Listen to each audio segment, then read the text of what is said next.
Hey, what's up, TMZ? I'm the king of LA sports, Richard Lopez. This position was made for someone like myself. There have been a lot of reports that Los Angeles Dodgers outfielder Yasiel Puig is starting to struggle on the field due to his actions outside of baseball. He's been seen at the Playboy Mansion, partying with some of the greatest possible influences you can have, like Snoop Lion, Hugh Hefner, and Chris Breezy. Although he could have picked better associates as a pro athlete, he gets a pass from the king on this one. I would hardly consider a .370 batting average struggling. This 22-year-old from Cuba can make his presence felt on defense, considering he has the strongest arm out of any major league outfielder. With the proper coaching, he could be the best outfielder in baseball. This 22-year-old came from nothing in Cuba. The poor kid was just punished 2.5 years ago for trying to flee Cuba. Puig could not play pro baseball for an entire year. He finally fled successfully and snuck into Mexico to establish residency.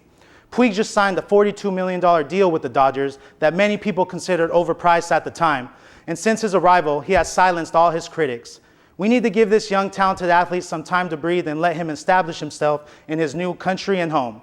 He arrived to the U.S. alone, so is it really that bad for him to enjoy himself? Is it really that bad to buy a Rolls Royce? Is it really that bad to be seen around town with models and beautiful women in that Rolls Royce? Most of us will be lying to ourselves if we didn't want that at some point in our life. If you ask me, there are a lot more topics in sports that we should be worried about, like how Alex Rodriguez allegedly got injected by Anthony Bosch personally. My baseball sources tell me that one time Bosch couldn't find the vein while trying to inject A-Rod, and the blood started squirting all over A-Rod's $1 million home. A-Rod then proceeded to throw Bosch out of his home because he was so pissed. Apparently, the new types of steroids still have the same old roid rage side effects. Or issues like if Mike Trout and Josh Hamilton don't get along in Anaheim.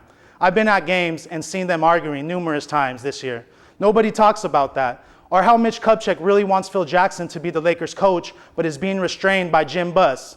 These are the real stories. These are the stories that real fans like myself talk about. People who have put blood, sweat, and tears into their teams. We don't want to hear about a young, handsome 22-year-old single athlete who received millions being seen around Hollywood with beautiful women in his Rolls Royce as a bad thing. If you want to say Puig's off-field struggles are hindering his on-the-field progress, then maybe it's because he's adjusting to life in America and living the American dream. Any way you look, he has sparked life into a once-dead team. He's here all by himself, people. So let's not beat him up for having the company of some of Hollywood's finest women. That's all for now. I'm the king of LA sports, Richard Lopez, reminding all of you that when you live like rich, you'll never be poor. Have a royal day.